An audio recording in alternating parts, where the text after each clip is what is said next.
देखिए मोबाइल सीधा कर लो।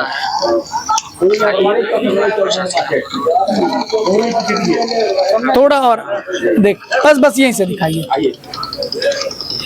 हाँ देख लिए, दिख गया रोड गड़बड़ है। उसमें डाइवर्सन का गड्ढा भी देखना होगा ना, विकास में जो गड्ढा हुआ है। देखिए भाई, विकास के डाइवर्सन ने गड्ढे। बिजनेसमैन हाँ, हमारा बिजनेस उसी रोड में है। अच्छा, हमारा बिजनेस खतरे में है, इसीलिए बोल रहे हैं। देखिए आप बोले बिजनेसमैन, लेकिन आपका गमछा देख के हम थोड़ा सा विचारधारा मतलब एक मिनट, ये गमछा आप क्या बीजेपी का मान रहे हैं? नहीं, हिंदू का गमछा है, सनातनी। हाँ, सनातनी गमछा है। इसको अगर आप इसको बीजेपी से जोड़ रहे हैं तो ये आपकी गलतफहमी है। नहीं होनी चाहिए, नहीं होनी चाहिए, एकदम यही बात है कि जात और धर्म की बात नहीं होनी चाहिए, संप्रदाय की बात नहीं होनी चाहिए, विकास की बात होनी चाहिए, मुद्दों की बात होनी चाहिए। तो अब एक आध युवा है जिनसे हम और बात करेंगे, और स्थानीय मुद्दे कई सारे आ चुके हैं, कई विषयों पर चर्चा हुई है। पंकज हमारे साथी हैं, उनसे भी पूछेंगे, चूंकि स्थानीय स्तर पे पंकज भी जो है फील्ड घूमते हैं। पंकज आ जाइए जी। एक चीज तो आपको भी पता है कि चैनल का ये जो चुनावी दौरा है, जनता की बात, मुद्दों की बात जनता के साथ, तो मुद्दे क्या क्या मुद्दे हैं आपके हिसाब से पूर्णिया में, जो लगता है इस प्रकार जो मैं फील्ड में घूम रहा हूँ। सबसे पहले तो जलालगढ़ प्रखंड का सबसे प्रमुख मुद्दा है 85 नंबर सड़क, जिसको कि लेकर के जनता हर बार यह अपील करती रही है अपने स्थानीय सांसद से, अपने स्थानीय प्रतिनिधि से, अपने प्रखंड प्रमुख से, या फिर जो भी है यहाँ पे जो उसके जनप्रतिनिधि है जो उनको सुनते हैं, जिनसे बात आगे तक पहुंचाई जा सकती है, वो लोग भी इस चीज़ को अनदेखा किए हैं। जहाँ तक अगर बात करते हैं सौंठा से लेकर NH 57 से लेकर के आपको सौंठा जाने वाली सड़क, वो भी काम बीच में उसका जीर्णोद्धार हुआ था, लेकिन वो भी ठीक तरह से नहीं होने के कारण जो है आज उसकी स्थिति चरमरा सी गई है। अब आगे बात करते हैं आपको दादर घाट पुल के बारे में। तो दादर घाट जो पुल है वो भी एक बहुत अहम मुद्दा है, क्योंकि 2015 में वो पुल जो है चरमरा गया था। उसके बाद 2017 की आई बाढ़ में जो है वो पुल पूरी तरह से ध्वस्त हो गया, और ध्वस्त होने की स्थिति में अब ये स्थिति ऐसी है, जलालगढ़ मार्केट जो है पूरी तरह से अन्य क्षेत्रों से कट गया है। सरसौनी डिमिया का जो क्षेत्र है वो जलालगढ़ से कटा है, आपको पश्चिम का भाग कटा है। इधर सौठा वाली सड़क के कारण जो है इधर आपको दक्षिण से लेकर पश्चिम का भी क्षेत्र कट गया है। अब बात करूंगा मैं आपको यहाँ पे दादर घाट पुल की वजह से। दादर घाट पुल की वजह से जो है एक खाता हाट जो कभी एक समय में जो है छोटा हटिया का रूप होता है, आज आप अगर जाकर देखेंगे तो वहाँ पे एक जलालगढ़ बाजार से, जलालगढ़ जो बहुत पुराना बाजार है, उस बाजार से कहीं ज्यादा विस्तृत बाजार बन चुका है। तो पंकज मैं आपको रोकना चाहूंगा, एक और चीजें हैं जी, उस पर मैं जानना चाहूंगा कि 10 साल का शासन है जी, 10 साल से स्थानीय सांसद हैं जी, मुद्दे सवाल सत्ता से ही होता है जी, क्योंकि सांसद वो हैं तो लोगों की शिकायत उनसे ही होगी, एंटी इनकम्बेंसी है जी, ये भी है।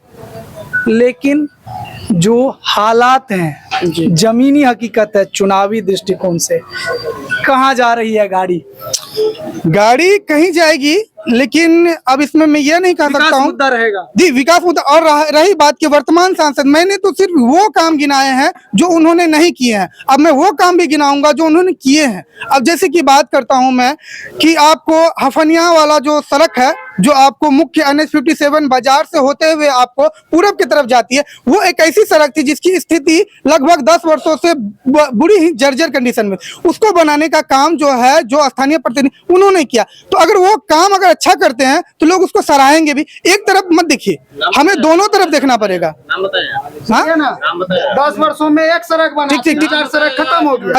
अच्छा रुकिए, मैं तो बस पंकज एक मिनट देखिए, ये हम अपने जो ग्राउंड रिपोर्ट है उसकी जानकारी हम ले रहे हैं। अगर आपको कुछ कहना है तो मैं आपके पास भी आऊंगा, आपसे बात करूंगा। हाँ, तो ये विकास की सड़कों की बात हुई। अब मान लेते हैं हम बिजली, स्वास्थ्य, पानी की बात करते हैं। GMCH कृषि विद्यालय, एयरपोर्ट का मुद्दा, ठीक है। आप जैसा कि देख रहे हैं कि हाल में ही जो है, जो जमीन के लिए जो है वहाँ पे फंड आया हुआ था जी, अधिग्रहण का मुद्दा था है यहाँ। जी, फंसा था। लेकिन एक अहम मुद्दा है, आज आप जब एयरपोर्ट से, अभी व्यापारी हर जगह हो गए हैं, एक छोटी सुविधा के लिए लोग फ्लाइट से जो है दिल्ली, बेंगलोर, मुंबई आदि जगहों पे जाना चाहते हैं। यहाँ तक कि इंटरनेशनल भी अगर उनको जाना पड़े तो यहाँ से दिल्ली या कोलकाता वो जाएंगे या मुंबई जाएंगे।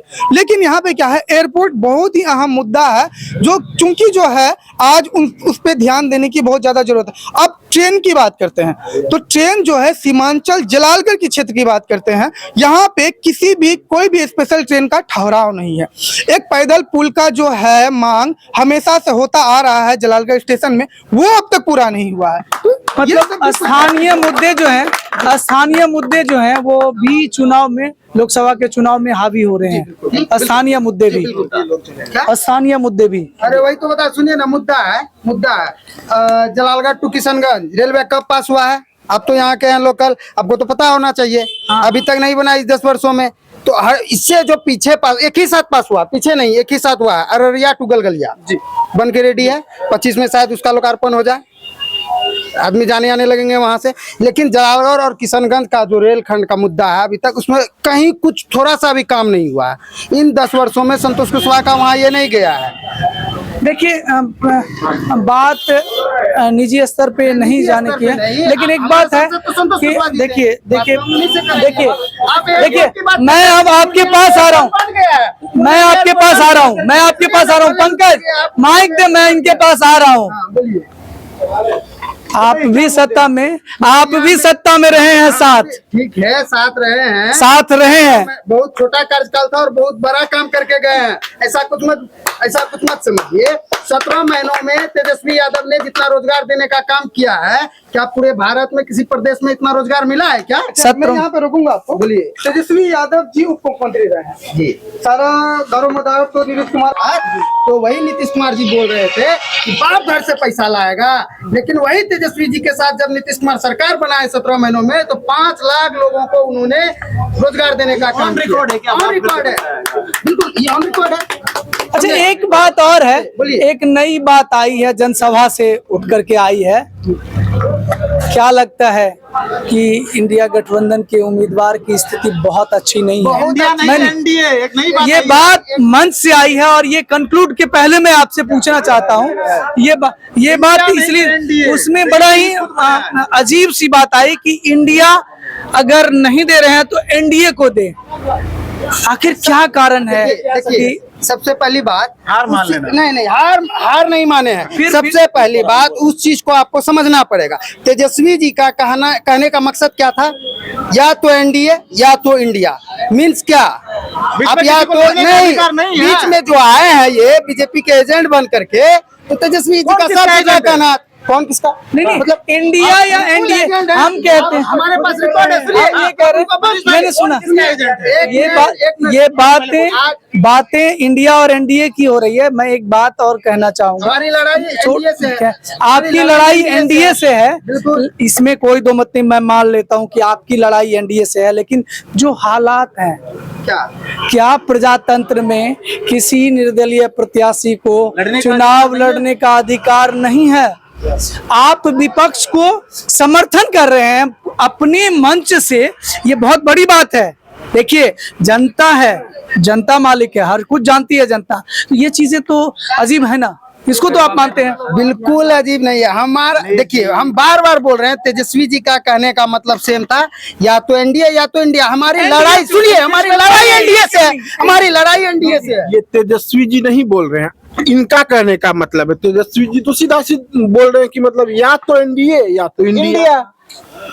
अब किसी के कहने से तो नहीं बोलेंगे, मानेंगे लोग कि मतलब भाई डिप्टी सीएम रहे हैं बिहार के, तो ये बात तो सच है कि उनको जानकर। आज से 2 से 3 दिन पहले पप्पू जी का एक मतलब ऑन रिकॉर्ड आया है कि मतलब हमको सबका सपोर्ट है, आरएसएस का भी सपोर्ट, आरएसएस का बड़े लोगों का कॉल आया है। नहीं, जनता का सपोर्ट नहीं, उन्होंने ये बोला है हमको आरएसएस का सपोर्ट है। तो बीजेपी का एजेंट कौन?